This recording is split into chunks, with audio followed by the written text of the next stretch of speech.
Hola, ¿cómo están? El tema de hoy es economía ecológica, un tema que está, por supuesto, muy cerca de mi más grande pasión. Tengo o tuve la oportunidad de haber hecho un doctorado en economía ecológica en la Universidad Nacional de Australia y pues esto ha sido lo que he seguido desde entonces en mi labor, apoyando política pública, también la academia, organizaciones no gubernamentales. Así que pues espero que sea de mucho provecho esta presentación y que podamos o que podamos tener y abrir un poco el, el- el enfoque con el que vemos muchas veces el crecimiento o el desarrollo económico a través de este lente de la economía ecológica. Entonces, pues damos inicio. A manera de introducción, tal vez conversar un poco sobre cómo las discusiones a nivel global, a nivel nacional, y las soluciones se han enfocado en síntomas y no en el problema raíz. Y esto lo vemos tanto en el aspecto social como aspectos ambientales y económicos. Yo suelo decir que realmente, hablando en la parte ambiental, no hay soluciones ambientales, excepto algunas pocas, sino que la mayoría son soluciones sociales y económicas. Si hablamos de cambio climático, lo que hay es detrás todo un problema de desarrollo y cómo se ha desarrollado la sociedad, ¿verdad? En qué manera hemos crecido en la dependencia de combustibles fósiles, cómo es el comercio actual, la gestión de los negocios, de las empresas, la redistribución de la riqueza, educación, pobreza. Todo eso puede estar ligado y ser de los problemas o causas raíz del cambio climático. Entonces, a la hora del desarrollo de soluciones, tenemos que abordar esos problemas raíces. Son como cuando nosotros estamos enfermos, ¿verdad? Tenemos que ver, bueno, no nos enfocamos solo en los síntomas, eh, las manifestaciones del problema, sino realmente cuál es el problema en sí.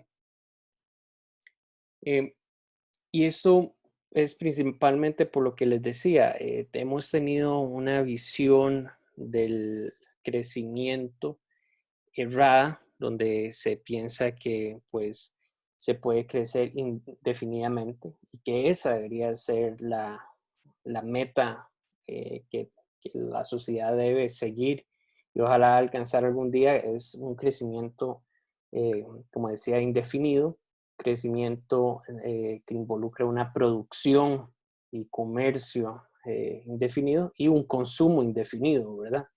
Lo cual sabemos que eso, pues realmente dentro de un marco de sostenibilidad no tiene sentido. Entonces, pues este concepto de alguna manera tiene que ser repensado, casi que repensado radicalmente. Y en lugar poder visualizar realmente lo que es un desarrollo y un desarrollo económico y social, pero en términos de calidad, de generar bienestar, que no necesariamente siempre es a través del crecimiento. Entonces, esto es básicamente ser mejores y no simplemente tener más. Y esto se traduce desde el individuo hasta los gobiernos y todo el entorno global.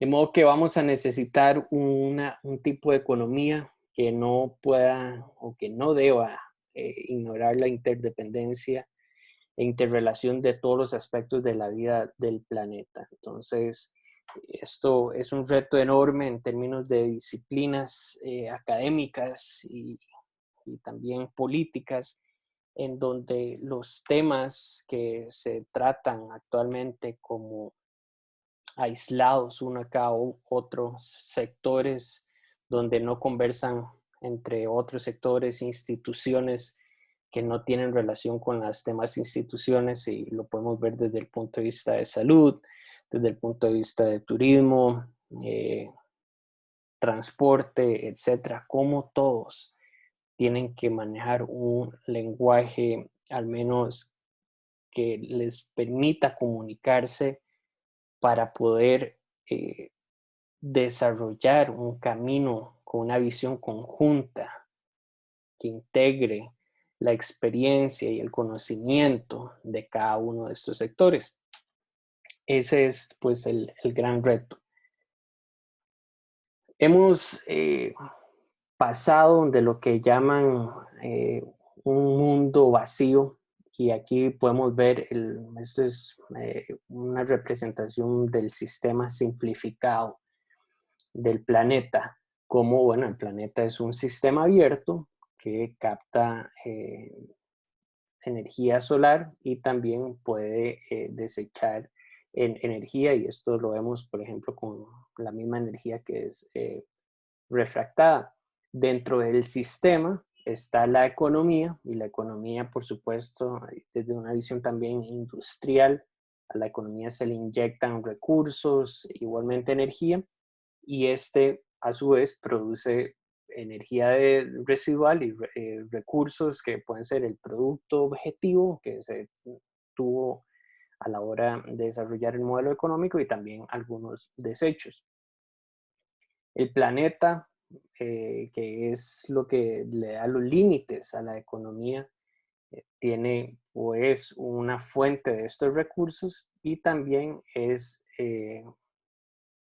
un destino de los residuos, ¿verdad? Y ahí podemos hablar de toda la parte de diferentes tipos de contaminación. Y por el otro lado podemos hablar del uso sostenible o insostenible de los recursos. Esto hace muchos años era como funcionaba la economía, y ahora lo que tenemos es lo que llaman un planeta, un mundo lleno, donde la economía ha crecido tanto por esa visión o esa fijación y obsesión de crecimiento económico, donde el planeta apenas puede contener eh, esta economía que ha crecido y crecido. Entonces, el subsistema del modelo económico o del, sí, o de la economía ha crecido ignorando que está dentro de un sistema mayor, que es el que le pone o restringe este crecimiento. Y esto es una visión bastante lógica, pero que los economistas y otras disciplinas han ignorado por mucho tiempo. Puede ser pues por conveniencia o simplemente porque no se sabe cómo funciona un sistema, pero la verdad es que a ciertas economías lo que les importa más es ese crecimiento para generación de riqueza. Otra cosa es quién se beneficia de esa riqueza, ¿verdad? Esa es otra conversación aparte. Pues entonces los retos que enfrenta la humanidad en este momento es un decrecimiento de recursos, por ejemplo, los recursos de petróleo, y a la misma vez que crecen estos recursos hay un aumento de la demanda, y por ende también una influencia sobre la atmósfera, y así el cambio climático que estamos viviendo y que se va a exacerbar en los próximos años. Una competencia por tierra, que también llaman la apropiación de tierra, igual un sistema finito donde hay una economía que crece hambrienta de recursos que requieren diferentes usos de la tierra, y lo podemos ver, por ejemplo, como para producir más alimentos para una demanda mucho más alta de una población que está creciendo, se requiere más tierra, y es tierra que posiblemente en este momento sean bosques, sean humedales, que deben ser eliminados para poder eh, suplir esta demanda tan grande que hay. Y esto, bueno, relacionado con el punto anterior, 2 billones, y billones aquí entendidos como miles de millones de personas para el 2050. El tema de aumento de población lo vamos a ver más adelante con más detalle. Y todo esto ha ocasionado que alrededor de 1 grado Celsius de aumento en la temperatura desde desde la era preindustrial. que 1 grado Celsius tal vez parece poco, pero sabemos el impacto que ha tenido sobre los ecosistemas, sobre la salud y sobre la misma economía, cómo esto puede ser disruptivo para la economía como la conocemos. La meta actual de los gobiernos y a nivel global bajo la Convención Marco de las Naciones Unidas es no aumentar más de 1.5 grados. Ojalá esa es la meta más estricta. 2 grados también está dentro de los límites y ya hemos aumentado 1 grado, ¿verdad? Entonces el espacio que tenemos para maniobrar es bastante bajo y vemos que no ha habido un cambio radical aún en el modelo de desarrollo para poder alcanzar esta meta. Entonces, pues eso posiblemente es el reto más grande que tenemos como humanidad. 60% de los servicios ecosistémicos han sido degradados o usados de una forma no sostenible, y así lo indicaba hace ya 15 años el, el reporte famoso llamado el Millennium Ecosystem Assessment, eh, donde estamos tomando muchísimo más de lo que el planeta nos puede dar a una tasa muchísimo más rápida, ¿verdad? Entonces es como ir al banco y sacar dinero mucho más rápido de lo que depositamos ese dinero, ¿verdad? Entonces pasamos de tener una cuenta bancaria con dinero a más bien tener una deuda. Y de ahí viene un poco la idea, si leen o conocen ya un poco de la huella ecológica, de cómo algunos países son deudores y otros son más bien acreedores. La mayoría de los desarrollados o medianamente desarrollados son deudores porque la extracción de recursos y también la producción de desechos de todo tipo es mucho más alta de lo que de la biocapacidad del planeta, ¿verdad? Y es aquí donde vimos esos indicadores de que si todo el mundo viviera como X país desarrollado, pues necesitaríamos 2, 3, hasta 5 planetas, ¿verdad? Los procesos sociales, por ejemplo, principalmente más bien la globalización del comercio y las finanzas, cómo la comunicación se ha visto o ha sufrido un cambio radical para bien, pero que también ha acelerado este crecimiento y desarrollo, sobre todo por Internet, que en ese momento, por supuesto, estamos haciendo uso del mismo.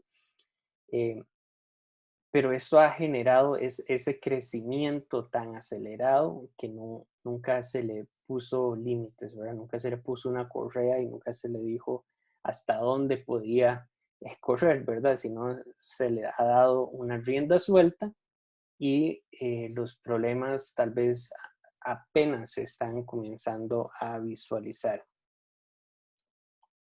Y esto nos ha llevado a ser como humanidad una fuerza geológica, como lo han llamado varios científicos, como otras fuerzas geológicas en el pasado, pero ahora la huella nuestra sobre el ambiente es tan grande que muchos científicos están proponiendo que hemos entrado a una nueva era geológica, el antropoceno o la era del hombre, ¿verdad? Eh, la última era, por los últimos 10.000 o 12.000 años, es conocida como el Holoceno, y el Holoceno es esa época en la que la temperatura se ha mantenido estable y ha permitido el desarrollo de la civilización, y así fue con el inicio de la agricultura. Y nosotros en un poco tiempo hemos infringido tal fuerza con la extracción de recursos y con el depósito de residuos en la atmósfera, en la tierra, en el mar, por ejemplo, como plásticos, que ahora nos convertimos en esa fuerza que podemos hacer cambios ya no a nivel local, sino generar cambios globales.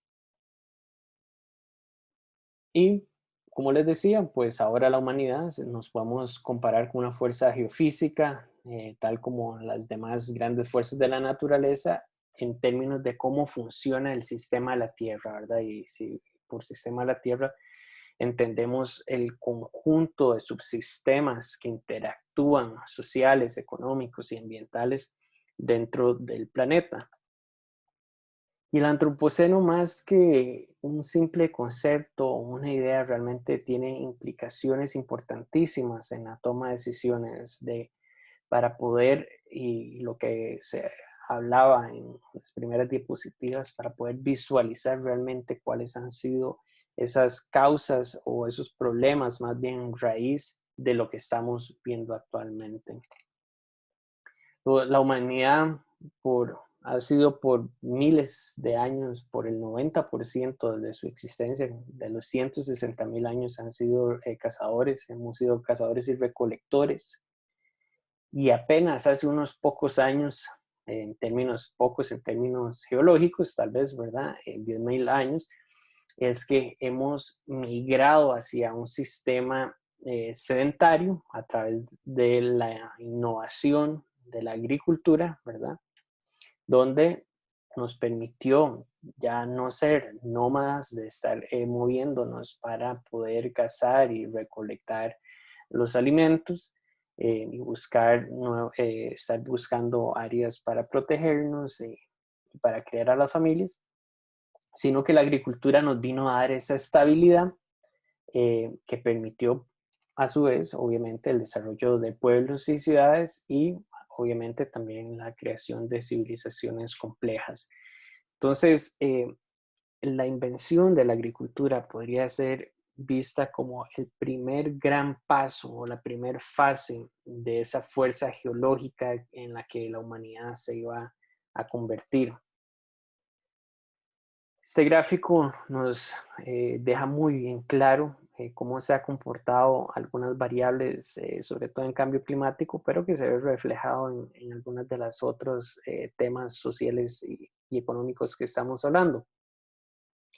Podemos ver el dióxido de carbono, así como otros gases, cómo se han ido comportando a través de los miles de años, ¿verdad? Aquí tenemos una línea de tiempo de 400.000 años, cómo ha sido un ciclo, pero que se ha mantenido dentro de unos límites. Si se fijan en el eje de la Y en la izquierda, por ejemplo, el dióxido de carbono nunca ha superado los 250, 200, sí, por ahí 250 partes por millón en los últimos 400.000 años. En ese momento, la concentración de dióxido de carbono en la atmósfera es alrededor de 412 partes por millón. Entonces, imagínense, ese es un ejemplo clarísimo de cómo estamos viviendo una era totalmente diferente.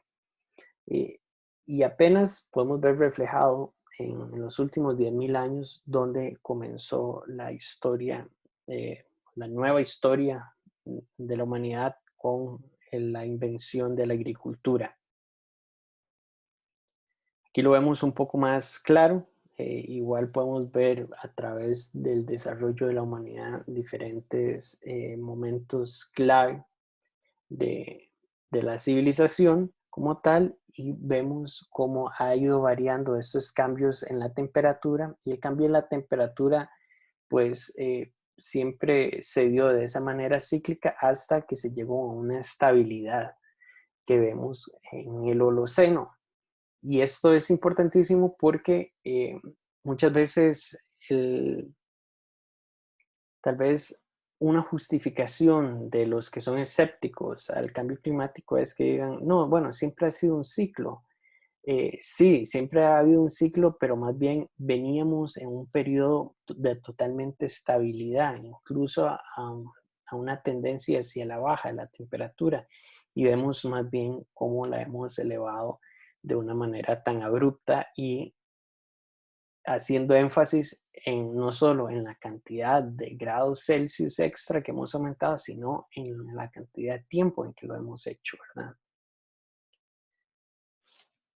Alrededor de 1800, como sabemos, la era industrial comenzó con los combustibles fósiles para diferentes razones.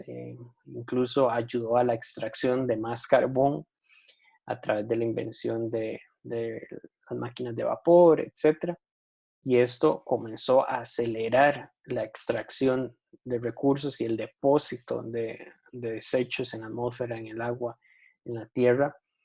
Pero por otro lado, significó el desarrollo tal y como lo conocemos de nuestra civilización, ¿verdad? Y esto vino a mejorar muchísimas áreas de nuestra vida, desde la salud hasta el trabajo, hasta el acceso a alimentos, etcétera. Entonces, ahí es donde hay dos caras de la moneda, ¿verdad? Pero por supuesto esto trajo una aceleración muy grande de la conversión de la tierra para poder suplir todos estos recursos que se estaban demandando por una creciente población y con mayor acceso. Entonces, es un ciclo vicioso donde la población tiene un bienestar mayor, tiene una expectativa de vida mayor, eh, tiene acceso a muchos más recursos y esto ha generado pues que la población se pueda crecer mucho más y por ende el consumo igual creció. Esa foto es una foto icónica que muchos o todos ustedes conocerán, que es el fin de la Segunda Guerra Mundial. Lo que pasó al finales de la Segunda Guerra Mundial, a mitad del siglo pasado, es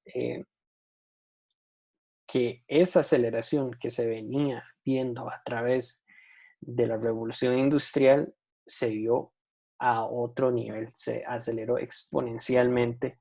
eh, Básicamente como una política o un deseo de reconstrucción, valga la redundancia, de toda la destrucción que se había causado a través de la Segunda Guerra Mundial y la Primera Guerra Mundial. Eh, esta aceleración exponencial del desarrollo económico y del crecimiento se le llama la gran aceleración. Y realmente la gran aceleración va a venir a ser esa segunda fase del antropoceno y ya va a dejar en claro cómo nuestra huella sobre el planeta ha sido tan grande que nos convertimos en esa fuerza global de cambio. Hay varios gráficos aquí interesantes que nos dan idea de cómo nos encontramos en esa nueva era gracias al mejoramiento de nuestras condiciones, pero por otro lado de el consumo eh, desmedido de los recursos o, o del costo, si así queremos, visto que ha tenido ese desarrollo.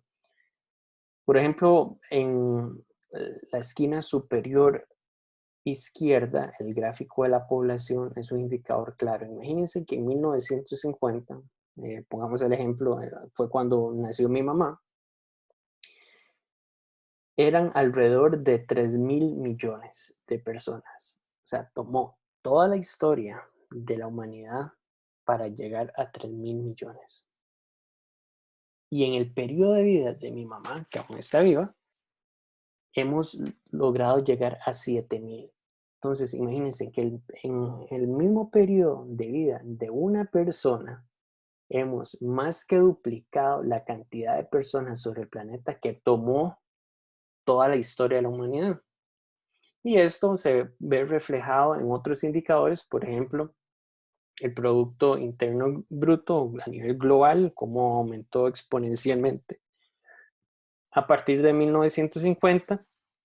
Así como las inversiones, también podemos ver la población urbana, y esto es importante, por un lado, por la concentración en ciudades, pero también el costo que ha tenido las ciudades en términos de el ambiente y otros, muchos otros términos. También podríamos hablar de la parte más social, salud, etcétera. Por supuesto, una población que ha crecido tan exageradamente va, como hemos ya dicho, requerir o va a demandar recursos donde la comida tal vez es el más obvio Y lo podemos ver reflejado aquí en el consumo de fertilizantes para producción de economía, como también aumentó exponencialmente de casi que alrededor de 5 o menos millones de toneladas en 1950 a 160 millones de toneladas hace unos 5 o 10 años. Y así lo podemos ver también cómo se han desarrollado grandes represas para producción eléctrica y consumo de agua. El consumo de agua por sí solo, cómo ha aumentado, etcétera, etcétera. Esos los podemos hablar en detalle. Esto es de un paper de Will Steffen del 2015 que vale la pena leer, porque nos da toda la idea de la visión global del antropoceno con esta información.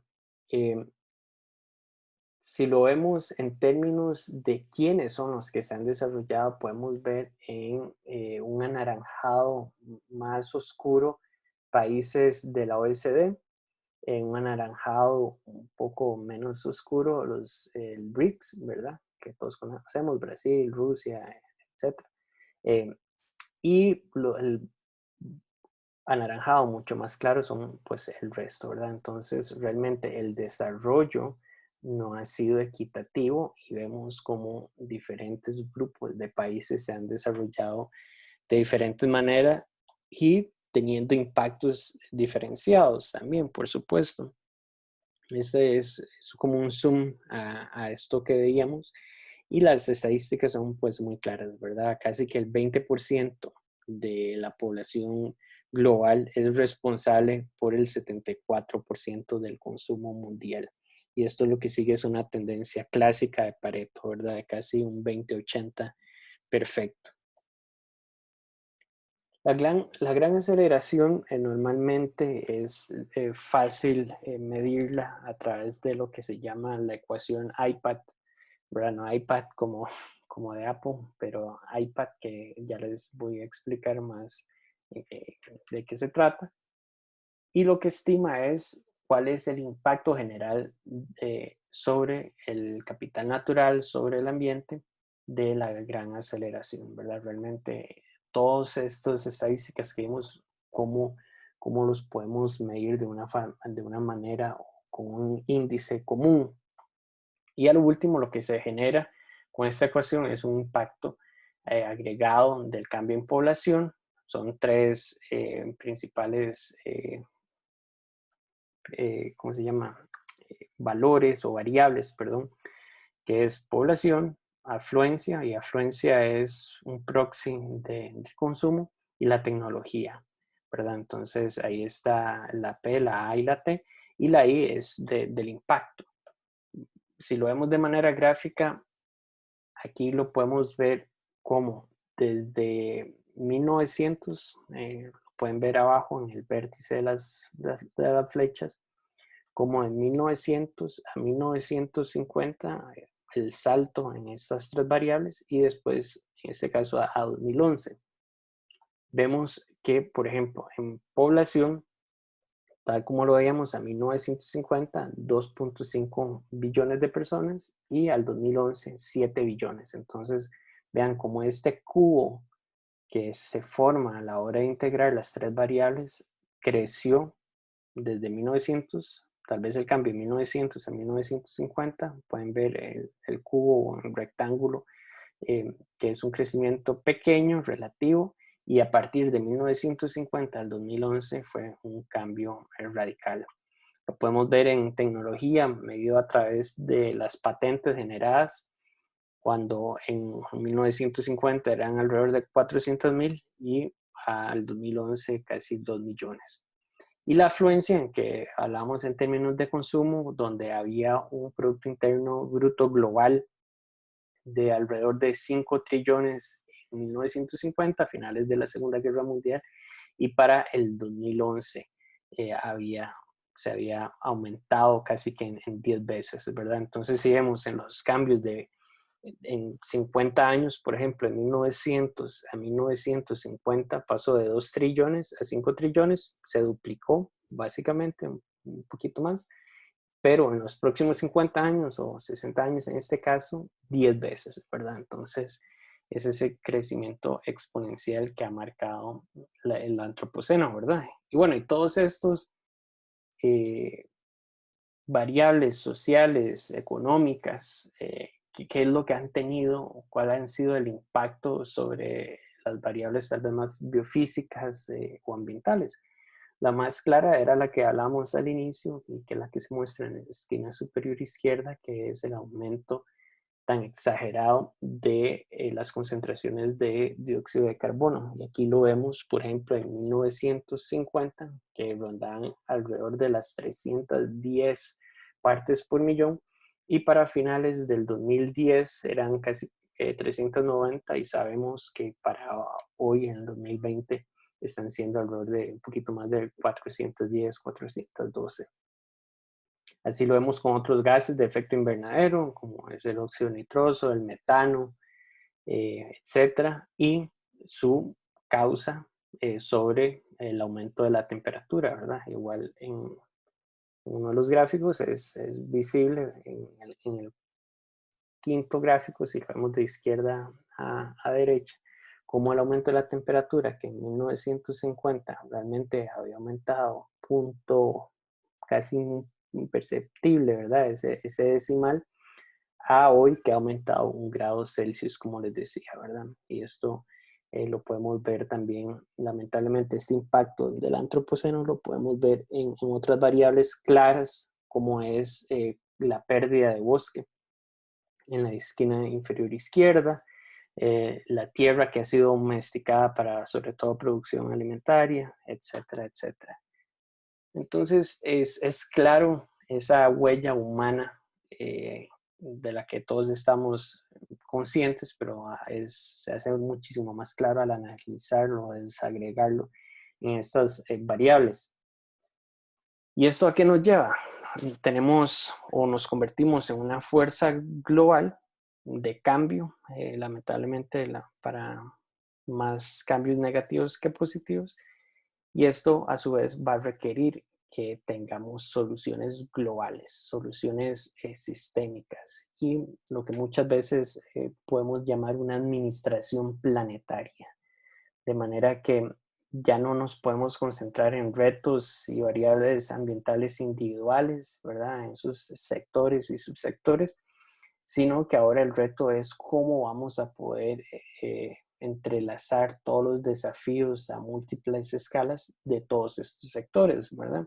Sea el ambiente, sea la parte más demográfica, de la salud, como el tema de las pandemias, que por supuesto hoy es un tema de los más relevantes, y como también la parte de estabilidad política, ¿verdad? Cómo todo esto es una telaraña que está unida, ¿verdad? Si tocamos un poquito de la telaraña acá, sabemos que se va a mover por allá. Si tocamos varios puntos, toda la telaraña se nos puede caer, y eso es realmente la estabilidad mundial de la civilización, ¿verdad? Cómo la estabilidad puede ser frágil a unos cuantos impactos estratégicos, ¿verdad? Entonces, es esa administración que ahora tenemos que visualizarla como una administración global, planetaria.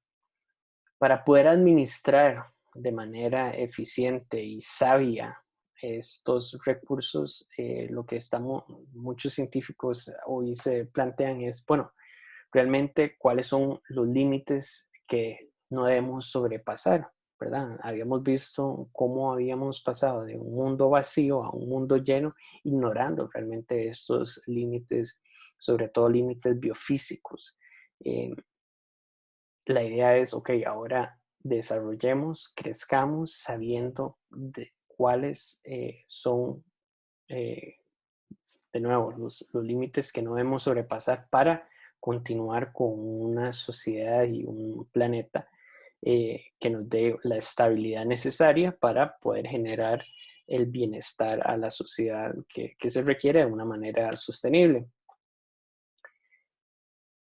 De modo que el enfoque lo que permite es establecer un espacio operativo seguro, básicamente, como decimos, es marcar la cancha de dónde nos podemos mover, de dónde el desarrollo económico, para dónde y qué tanto se puede mover, y analizar esta dinámica intrínseca del sistema de la Tierra, ¿verdad? Y cuando decimos sistema de la Tierra, la idea es poder visualizar todo el planeta y sus componentes y sus diferentes tipos de capital como un solo sistema que interactúan y que lo podemos subdividir en sistemas, pero a lo último, como hablábamos anteriormente, tenemos que tener esa visión de donde todo está entrelazado para realmente poder administrar el sistema como un todo de manera sabia.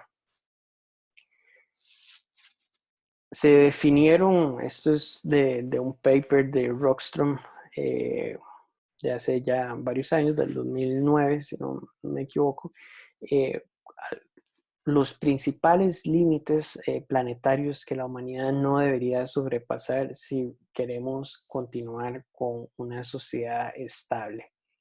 Entonces tenemos, por ejemplo, contaminación química, cambio climático, la acidificación de los océanos, la parte del ozono, los ciclos de nitrógeno, el ciclo de fósforo, el uso de agua o de agua para consumo humano, ¿verdad? Y aquí entra toda la parte agrícola, etcétera, etcétera. La parte de biodiversidad, cuánto estamos perdiendo, cuánto deberíamos de asegurar. Y lo que nos dicen en verde, aunque aquí no están los límites de cada una de estas variables, pero en verde es cuál es ese espacio seguro que no deberíamos de sobrepasar. Y como vemos por los colores rojos, ya estamos a punto de pasar en algunos, por ejemplo, en el caso del fósforo, que más adelante se actualizó y ya se sobrepasó, y como en muchos otros ya nos hemos pasado, principalmente en tres.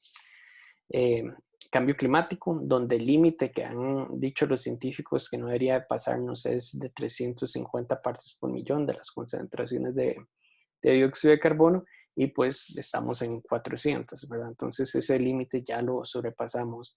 El ciclo de nitrógeno, y aquí tiene que ver con la producción alimentaria, también tiene su límite, y la pérdida de biodiversidad, que en términos de la pérdida de biodiversidad, el límite está en relación de cuánto es una extinción natural de especies, y pues se ha determinado que en este momento tenemos una extinción 1000 veces mayor o más rápida de la extinción natural, ¿verdad? Entonces ese es un límite que sobrepasamos, y es también un límite esencial porque es el capital natural del que realmente la sociedad depende, ¿verdad? De los beneficios que obtenemos de la biodiversidad, y la biodiversidad entendida aquí también como los ecosistemas y los servicios ecosistémicos que nos dan para el desarrollo en términos de absorción de nuestros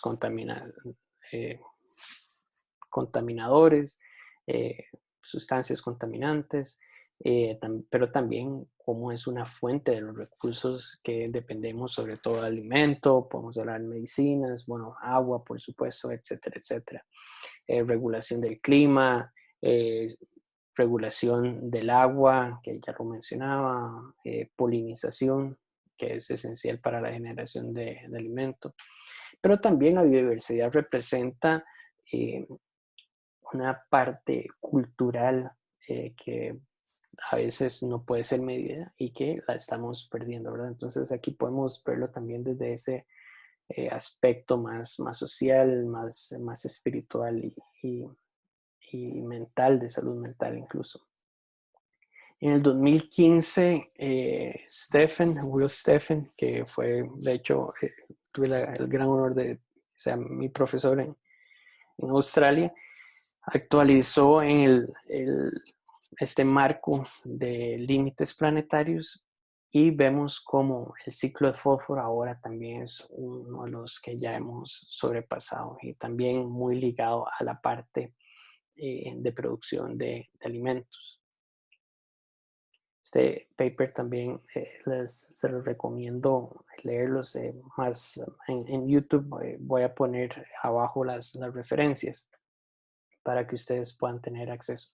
Bueno, y todo eso, ¿cómo se relaciona al tema principal acá, que era el tema de economía ecológica, ¿verdad? Bueno, es importante ver cómo el sistema planetario como un todo ha venido funcionando, cómo nosotros fuimos una fuerza que lo sacamos de balance y ahora funciona de una nueva manera, y la economía ecológica, cómo puede venir a ser para un cambio en el paradigma que permita volver traer volver a traer ese desarrollo y ese crecimiento a un modelo estable que esté dentro de estos límites planetarios que mencionaba anteriormente.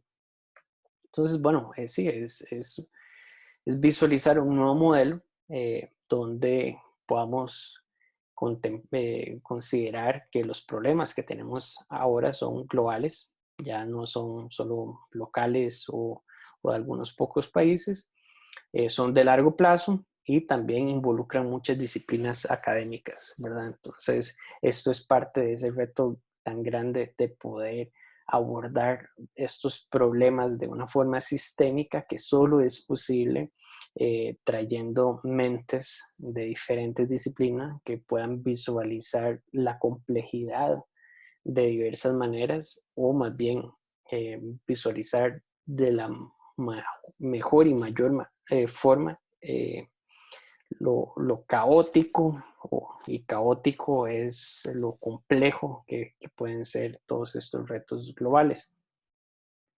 A inicios del siglo pasado, la economía y otras ciencias estaban o habían emergido de manera integrada. Fue recientemente que esta desintegración ocurrió. Y aquí pongo en negrita la palabra eco porque toma suma relevancia. Eco significa casa y bueno, economía significa el manejo de la casa. Entonces la casa la podemos ver como eh, una empresa, la podemos ver como un país y la podemos ver como el sistema planetario como todo, como la única casa que tiene la humanidad. Entonces, ¿qué tanto estamos manejando de manera sabia esa casa? Por otro lado, la ecología, que también surgió a mediados del siglo pasado, surge como una propuesta holística e integración de ecosistemas, ¿verdad? Entonces, si lo vemos desde la parte de las ciencias naturales, ya no era un estudio de una especie en particular, sino cómo esa especie depende de muchas otras especies a través de la cadena alimentaria y también cómo se interrelaciona con los elementos abióticos, ¿verdad? Entonces era una visión total del sistema natural. Y de ahí que resulta interesante, bueno, cómo podemos traer esas visiones de manejo de la casa, de visión holística del sistema en una disciplina eh, que tenga una visión interrelacionada de cómo funciona la sociedad, de cómo funciona el planeta, ¿verdad? Y pues entonces lo que representa es un intento de reformular la economía actual, ¿verdad? Que está basada en una economía neoclásica para poder, si podemos buscar una metáfora, reintegrar los hilos académicos, los diferentes sectores, diferentes disciplinas que se necesitan para poder tener un tejido completo de la sostenibilidad. Y en este representación, en esta figura, podemos ver, por ejemplo, cómo el bienestar de la humanidad, un bienestar sostenible, depende de diferentes tipos de capital. Tenemos el capital construido, que son pues todos nuestros artefactos, infraestructura que el humano ha creado.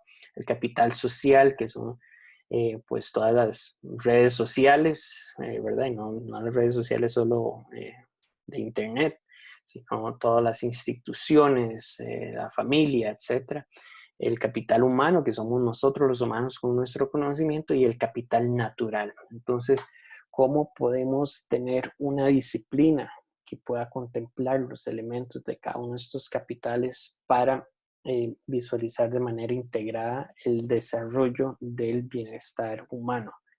y construir la sociedad basado en este paradigma. Básicamente en la década de los 80, entonces los economistas y ecologistas se unen para plantear este cambio de paradigma y lo hacen a la hora de tratar de convencer a las agencias internacionales y a los tomadores de decisiones a desarrollar sistemas de contabilidad, y me refiero aquí en términos de desarrollo que incluyan el ambiente. Eh, Puse esta imagen de la abeja.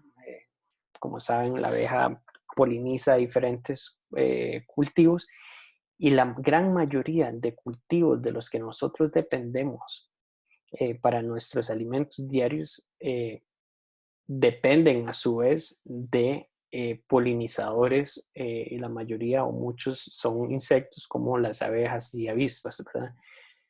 Pero en la economía neoclásica están totalmente anulados este capital natural que llamamos, y entonces la afectación que pudiera tener este capital natural esencial no se contempla, ¿verdad? Entonces, imagínense el grave error que podría ser y que daría continuidad a ese crecimiento desmedido sin visualizar no solo los límites, sino de variables claves de los que depende este bienestar. En el 87 se crea la Sociedad Internacional de Economía Ecológica y poco después la revista o el Journal de Ecological Economics, que viene a dar entonces ya forma y le viene a dar un hogar al conocimiento que se está generando en economía ecológica alrededor del mundo. De manera que la disciplina pues ya tiene más de 3 décadas. Académicamente es bastante, o sea, eh, consolidado muchísimo, pero tal vez la parte de calar en la toma de decisiones es donde pues aún todavía hay mucho trabajo que hacer. La economía ecológica integra entonces varios aspectos tanto de la economía como de la ecología, y aquí vemos diferentes interrelaciones. Por ejemplo, si visualizamos de la economía, de los sectores de la economía de los sectores, o sea, a sectores económicos, entonces tenemos la economía convencional. Si nos vamos de sectores ecológicos a los mismos sectores ecológicos, ¿verdad? Aquí tenemos pues la ecología convencional, pero es la interrelación o la mezcla de los sectores ecológicos y los sectores económicos como dan o como crean disciplinas nuevas como lo que es la economía ambiental y el análisis del impacto ambiental, como también la economía de los recursos, eh, que permiten integrar dentro del desarrollo económico esta variable ambiental. Aquí podemos ver varias diferencias. Tal vez no voy a ir por todas las diferencias dentro del actual modelo económico basado en la economía neoclásica y el modelo de economía ecológica, pero veamos algunas diferencias básicas. Por ejemplo, la visión mundial de la economía tradicional es mecánica, estática, atomística, en términos de que se segrega y se tiene una visión muy, muy sesgada, o no sesgada tal vez, sino muy pequeña del problema general o de la solución general. Eh, y por otro lado está la economía ecológica, donde es dinámica, tiene un análisis basado en una visión sistémica, evoluciona, se adapta. También la línea del tiempo que toma en consideración la economía neoclásica es de 50 años máximo, tal vez de 1 a 4 años. Muchas veces son los periodos electorales, por ejemplo, respecto a una economía ecológica que es de una escala múltiple, que puede ir desde días hasta escalas geológicas, ¿verdad? Y así podríamos ir por cada uno, pero por cuestiones de tiempo no voy a citarlos cada uno. Al final, uno muy interesante es cómo se mide el progreso en el actual modelo económico, es a través del Producto Interno Bruto que todos conocemos, pero la economía ecológica propone nuevos esquemas de monitoreo del desarrollo humano, como por ejemplo es el indicador del progreso genuino, que esto también les recomiendo buscarlo, porque lo que hace es al Producto Interno Bruto descontarle todos los impactos sociales o ambientales negativos, pero también le suma otras variables importantes que el Producto Interno Bruto no toma en consideración, como lo es el trabajo no remunerado, ¿verdad? Entonces, cómo esto entra dentro de la economía y que actualmente no se considera. Eh, Otras, podemos ver cuáles especies se consideran, ¿verdad? La economía tradicional es pues totalmente orientada al humano, donde la economía ecológica considera el ecosistema como un todo. La distribución y pobreza también hay una diferencia abismal, etcétera, etcétera. Más adelante me voy a referir un poco más a este tema. Bueno, y así otras variables como son derechos de propiedad, el rol del gobierno, que en el modelo tradicional, pues la intervención gubernamental se minimiza y priva, o más bien, o se centra alrededor de los mercados y las instituciones privadas. Y el modelo de economía ecológica dice, bueno, el gobierno realmente tiene un rol fundamental, central, de facilitador, de referee en el desarrollo social. Y bueno, así como otras, la última tal vez que vale mencionar es la visión académica que tiene el modelo económico actual. Es totalmente concentrado en unas pocas disciplinas o en una disciplina, y el modelo de economía ecológica es totalmente transdisciplinario, pluralístico, ¿verdad? Que se enfoca en problemas con una visión sistémica. Tal vez de los trabajos más importantes que se han desarrollado o que han contribuido a la hora de desarrollar este nuevo paradigma de economía ecológica es un paper, que es un paper relativamente corto de mediados de la década de los 60, que se llama The Economics of the Common Spaceship Earth, de Kenneth Boulding, que realmente menciona o enmarca el actual modelo de economía neoclásica como lo que él llama la economía de la frontera. Y por otro lado, ahora vamos a ver el cambio de paradigma. En la economía de la frontera, el modelo tradicional, el business as usual, es un crecimiento en el bienestar humano que implica el crecimiento en el consumo de materiales. Y el sistema económico se visualiza como independiente, ¿verdad? Donde los recursos naturales solo son insumos para el proceso económico, ¿verdad? Insumos para este crecimiento que se visualiza como necesario para el bienestar humano. Por otro lado, lo que él llama la economía de la nave espacial se ve como un crecimiento del bienestar no ligado o no alimentado necesariamente por un crecimiento en el consumo de material, y la economía se analiza como un subsistema dentro del contexto físico del entorno natural y social, que esto era lo que veíamos en las gráficas de cómo pasamos de un mundo vacío a un mundo lleno, donde la economía ya básicamente no cabe dentro de los límites planetarios, que también ya conversamos al respecto.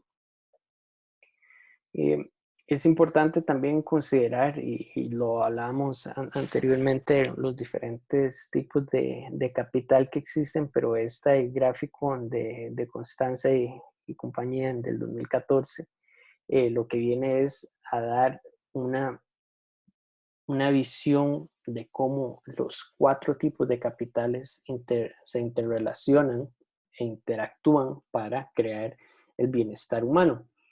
Y lo importante también es ver aquí cómo el capital natural es el que le pone el límite a los demás capitales sociales, humanos y construidos que vienen a ser el modelo de desarrollo económico, ¿verdad? También lo que muchos han llamado como el pastel de novia, y no sé si, bueno, supongo que todos conocen los objetivos de desarrollo sostenible, ¿verdad? De las Naciones Unidas, que es dentro de los cuales la comunidad internacional está tratando de enmarcar este nuevo desarrollo sostenible. Y aquí los podemos visualizar los varios objetivos como los base, los que le ponen de nuevo los que le marcan la cancha, que ponen esos límites, son los objetivos respectivos al capital natural, ¿verdad? Como es la parte de agua limpia y consumo responsable, acción climática, vida debajo del agua, vida en tierra, todo este es el capital natural que le da base a los demás objetivos en términos de personas, como la parte de pobreza, de cero hambre, de salud, etcétera, educación, y lo que a su vez da pie a los objetivos de prosperidad, ¿verdad? Otro paso fundamental, algunos años, pocos años, 7 años después del paper que mencionaba anteriormente, es el trabajo de Herman Daly y sobre todo lo que él ha llamado la economía del estado estacionario, ¿verdad? Entonces, Daly lo que dice es la economía de este estado, la economía del estado estacionario eh, puede ser visualizado, lo vamos a ver más adelante, como un subconjunto del sistema natural global finito, ¿verdad? Que es básicamente lo que hemos hablado, y en la gráfica sobre la foto de él está así, ¿verdad? Donde el sistema es abierto en términos de que recibe energía, ¿verdad? Y si podemos ver el sistema como el planeta, como un todo, recibe energía solar y también desecha energía solar, pero esto es lo que enmarca y le pone límites al desarrollo económico de qué tanto podemos consumir y qué tanto podemos desechar de acuerdo a la capacidad o biocapacidad del planeta a producir esos recursos que estamos consumiendo, pero también a asimilar esos desechos que estamos produciendo por otro lado, ¿verdad? Y entonces básicamente, y es lo que les he estado veniendo hablando, es cómo la economía no puede crecer para siempre y se desea un estado estable, sostenible. El estado sostenible lo que realmente no es que no sea, que no cambie, sino que sea absolutamente estable, que tenga un balance general de su comportamiento, y eso es una definición de alguna manera de lo que llamamos sostenibilidad. La economía ecológica lo que tiene, podríamos citar varios objetivos de la disciplina, pero básicamente tiene tres metas interdependientes. Primero es importante ver el contrario, la otra cara de la moneda, por así decirlo, que es la economía neoclásica, donde se enfoca totalmente en la asignación, ¿verdad? ¿Qué recursos que estoy consumiendo los voy a dedicar para qué? ¿Cómo voy a producir? ¿Cómo voy a aprovechar esos recursos para generar los ingresos que alimenten a esta economía? En segundo lugar, se enfoca en la distribución, ¿verdad? Cómo esos recursos y ese bienestar que se van a aprovechar, cómo se van a distribuir en la sociedad. Y el tema de la escala, la economía neoclásica no lo considera en lo absoluto, ¿verdad? Entonces, por eso es que se tiene una visión o la idea ingenua de que se puede crecer indefinidamente, ¿verdad? Y que es lo que Herman Daly decía, que deberíamos dejar aspirar a ese modelo. La inclusión tal vez es la inclusión de la escala, posiblemente es la mayor diferencia entre la economía ecológica y la economía neoclásica, y escala aquí es lo que durante la presentación pues se ha hablado más, que es la escala, es en términos del sistema general que da base a los subsistemas, que es el capital natural, que son los límites planetarios, que es la biocapacidad, que pues dice qué tanto puede crecer el subsistema económico y qué tanto no debería crecer para poder mantener un nivel adecuado de bienestar humano.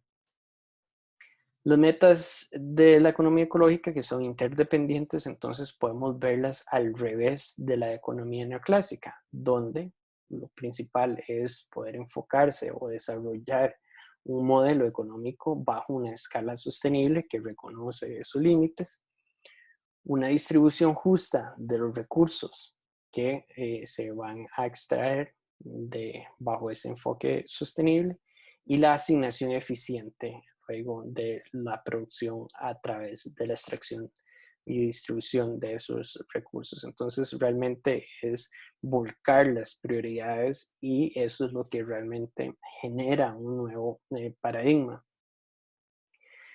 Y esto al último lo que nos dice es cómo abordar los problemas globales y sistémicos que tenemos. Lo primero es establecer esos límites ecológicos de manera que podamos considerar esa escala sostenible y adecuar las políticas que aseguren que la producción en la economía se mantenga dentro de esos límites.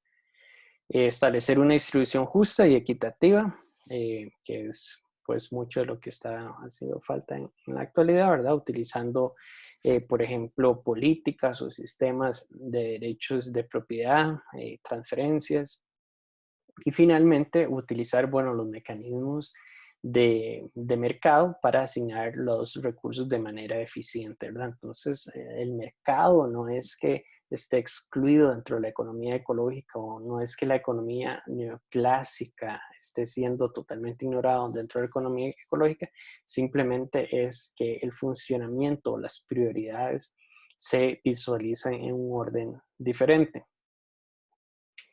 Y para finalizar, básicamente podemos hablar de cómo la evolución de la economía humana, ¿verdad? Y la economía entendiéndolo como el manejo de la casa, ¿verdad? La casa siendo nuestro país, nuestra empresa, el sistema planetario como un todo, ha pasado de una era en la que el capital humano era el factor limitante, ¿verdad? No teníamos suficiente mano de obra, no teníamos suficiente infraestructura para generar los productos, el bienestar.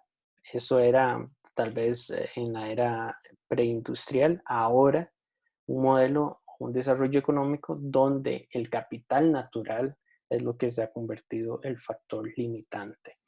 Entonces, en una próxima presentación vamos a hablar del capital natural a profundidad, realmente qué es, cómo la humanidad tiene una dependencia directa en diferentes sectores.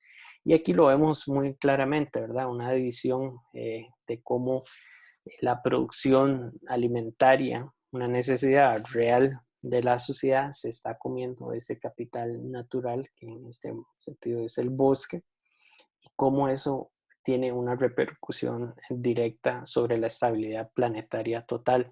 Aquí uno muy claro es la extinción de las especies que viven en ese bosque, pero también la emisión de gases de efecto invernadero que está generando un cambio climático aún mayor. Eso sería la presentación de hoy. Tienen mi correo que es ecoeconomics en marcelo.live para cualquier pregunta y ojalá podamos seguir la conversación. Y los veo en la próxima presentación. Espero que esta haya sido de mucho provecho para todos. Muchas gracias.